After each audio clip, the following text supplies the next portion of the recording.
अगला कमेंट है यूसुफ भाई की तरफ से। वो कहते हैं कि जी DHA कोयटा 1 साल में करोड़ रुपया क्रॉस करेगा, तो हो सकता है। अगला कमेंट है जी शाह केटी के भाई की तरफ से। वो लिखते हैं कि फेक मार्केट, बर्जुल अरब नहीं बन रहा DHA कोयटा में, ओवरनाइट 5 लाख या 7 लाख का इजाफा हो जाता है विदाउट एनी रीजंस। अस्सलाम वालेकुम जी, MSJ रियल इस्टेट के साथ मैं दानियाल बात कर रहा हूँ। और आज का हमारा टॉपिक बड़ा थोड़ा डिफरेंट भी है, सेल्फ एक्सप्लेनेटरी भी है कि आज हम डिस्कस करेंगे कि DHA कोयटा की जो हम वीडियोस अपलोड करते रहते हैं उसके नीचे जो कमेंट्स आते हैं उसको हम एक एक कमेंट तो ज़ाहिर बात है डिस्कस नहीं कर सकते, लेकिन कुछ लोग बहुत ही डिफरेंट ओपिनियन पेश करते हैं, उसको हम डिस्कस करेंगे। और मुझे बड़ी खुशी होती है आप लोगों के कमेंट्स देख के कि लोग बड़ी रिसर्च करते हैं DHA कोयटा के मुतालिक और पाकिस्तान की रियल इस्टेट के मुतालिक, और जो इसमें होने वाली इकोनॉमिक्स है उसको बड़ा अच्छा एक्सप्लेन करते हैं। तो हम लोग उन कमेंट्स को डिस्कस करेंगे कि उसमें क्या बात होती है और कितने हद तक वो ठीक बोल रहे हैं और कितने हद तक वो हम लोगों को भी ज़ाहिर बातें सिखाते हैं। Every day is a learning experience. तो आज हम उसके मुतालिक बात करेंगे।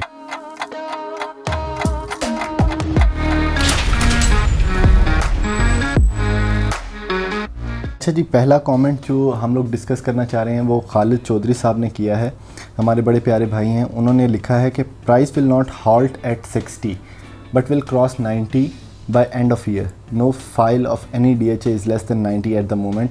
तो इन्होंने बड़ी मज़े की बात की है कि प्राइस जो है, क्योंकि मैंने पिछले वीडियो में एक्सप्लेन किया था कि वो 60 लाख रुपए को टच करेगी और शायद थोड़ा सा करेक्शन आए और इसके बाद वो लोग इन्वेस्ट इसमें करें जो ज़ाहिर बात है 2 से 2.5 साल का अपने अंदर एक टाइम स्पैन लेके बैठे हुए हैं।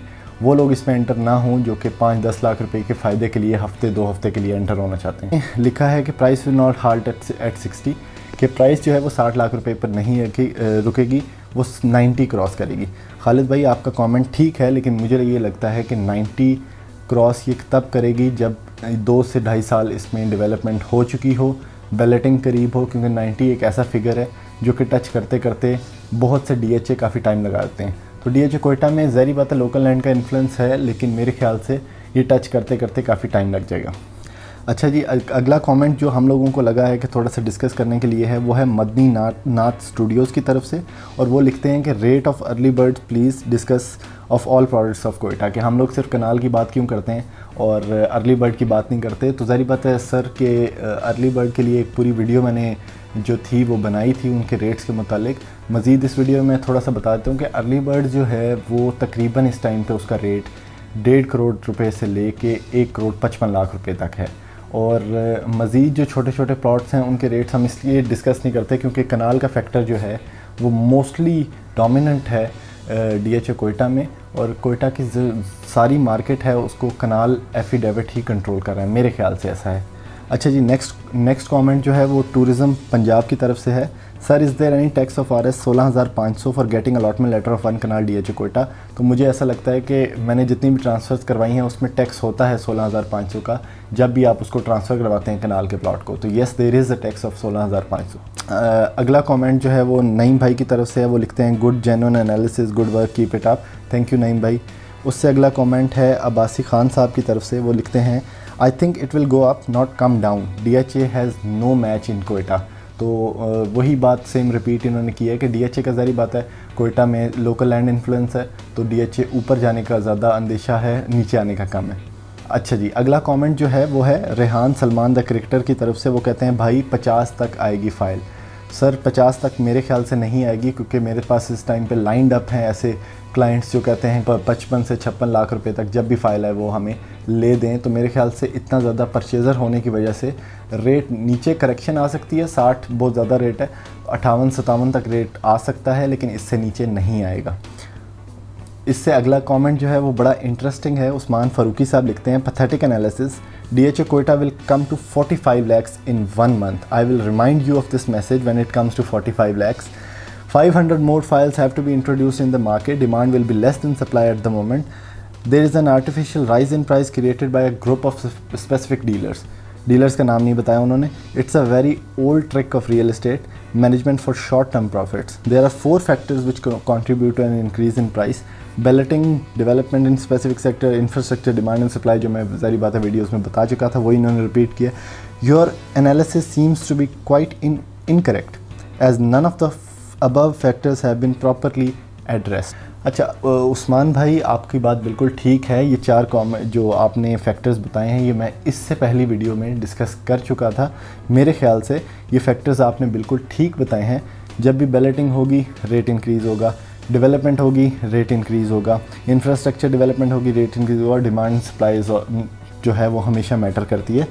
तो मुझे लगता है कि इनके कमेंट पे मैं सिर्फ यही बोल सकूँगा, कोई ऐसी फाइल्स आने वाली नहीं है, कोई ऐसी बाइंग डीएचए कोयटा नहीं कर रहा। फाइल जरी बात है कैसे आएंगी, डीएचए कोयटा खुद तो उठा के नहीं फेंक देगा ना, कोई बाइंग होगी उस लैंड के बरक्स, तो वो फाइल्स फिर मार्केट में आएंगी। तो ऐसी बाइंग अभी तक डीएचए कोयटा नहीं कर रहा। और दूसरा जो है बैलेटिंग इंशाल्लाह 1 साल में डीएचए कोयटा की एफिडेविट्स की हो जाएगी।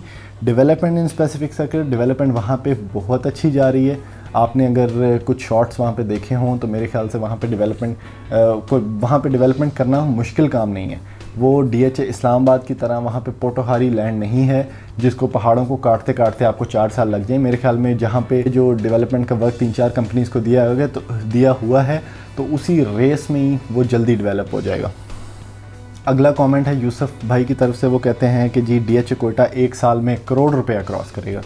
तो हो सकता है सर ऐसा हो, आपका कमेंट बिल्कुल ठीक है। डीएचए कोयटा के जो सितारे हैं वो बिल्कुल गर्दिश में हैं और हो सकता है 1 साल में 1 करोड़ रुपया क्रॉस करे, कोई बड़ी बात नहीं है। जैसे अर्ली बर्ड ने क्रॉस किया, हो सकता है एफिडेविट भी क्रॉस करे।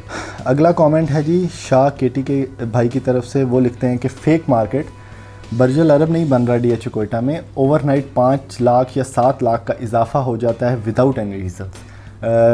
शाह भाई, आप थोड़ा सा हमारा पुरानी वीडियो को देखें, उसमें मैंने फिस्कल इन्फ्लेशन का जिक्र किया था। वो सिर्फ डीएचए कोयटा में इम्प्लीमेंट नहीं होता, वो किसी भी सेक्टर, वो बहरिया हो, डीएचए इस्लामाबाद हो, डीएचए लाहौर हो, डीएचए मुल्तान हो, वो फिस्कल इन्फ्लेशन की वजह से जब चीज़ों की प्राइस इंक्रीज़ होती है तो आपकी हाउसिंग इंक्रीज़ होती है। तो हाउसिंग इंक्रीज़ होने की वजह से लोकल लैंड जो है वो इन्फ्लुएंस करती है। उसके बाद जो वैल्यूड लैंड होता है जैसे डीएचए और बहरिया, जिनकी डेवलपमेंट काफ़ी अच्छी होती है, उनकी प्राइसेस इंक्रीज़ होती हैं। तो वहाँ वाकई बर्जुल अरब नहीं बन रहा। लेकिन ये जो 5 या 7 लाख रुपए का जो डिफरेंस आता है एकदम मार्केट बूम में, ये उस तरह से एकदम नीचे क्यों नहीं आता? वो थोड़ा सा करेक्शन आती है लेकिन मार्केट का ट्रेंड जो है वो अपवर्ड रहता है। उसकी एक मेन वजह ये भी है कि डीएचए कोयटा में जो फ़ाइल है वो सिर्फ एक कैटेगरी की है, मुख्तलिफ़ कनाल की फ़ाइल्स नहीं है।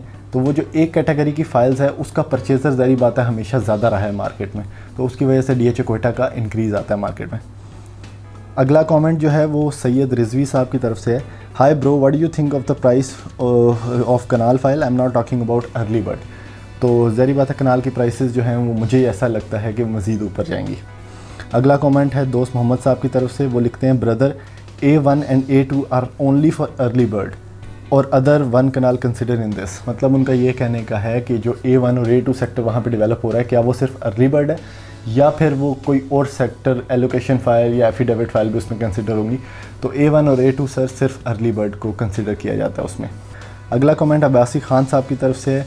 भाई, Quetta will be the best DHA all over Pakistan, rather better than any other housing society इन पाकिस्तान। इनको लगता है कि डीएचए कोयटा जो है वो सबसे अच्छा प्रोजेक्ट है पाकिस्तान का। तो ऐसा बिल्कुल है। डीएचए कोयटा का इंफ्रास्ट्रक्चर जो डेवलपमेंट उन्होंने डिस्कस किया हुआ है वो वाकई बहुत अच्छा है। तो इनका कमेंट जो है वो बिल्कुल दुरुस्त है।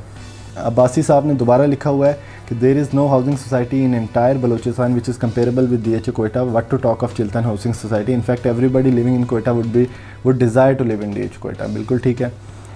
अगला कमेंट जो है वो क्रिप्टो इंजीनियर्स की तरफ से है। Investors move from DHA Prism 9 after increasing to much high rates to DHA Multan for few days, then shifting from Multan to DHA Waru. You are right, sir. Maybe now the next target of group of investor will be Quetta और गुजरांवाला। इन्होंने लिखा है कि जो investors का एक bulk है वो कभी DHA Prism 9 से निकलता है तो DHA मुल्तान में चला जाता है, मुल्तान से निकलता है तो इस्लामाबाद फेज़ 6 में आ जाता है। तो शायद नेक्स्ट टारगेट जो है वो DHA कोयटा है। बिल्कुल ऐसा है।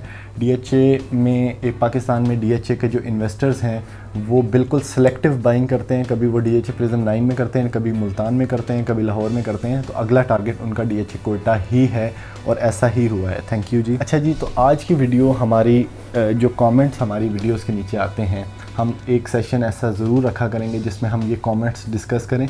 आप लोगों का बहुत अच्छा रिस्पांस होता है, मैक्सिमम लोग हमें अप्रिशिएट करते हैं हमारी वीडियो की क्वालिटी पे, हमारी वीडियो की एनालिसिस पे, और हमें आप लोगों से सीखने को बहुत कुछ मिलता है और ऐसा ही होता है। तो ये वो कुछ कमेंट्स थे जो मुझे लगता था कि डिस्कस करने चाहिए।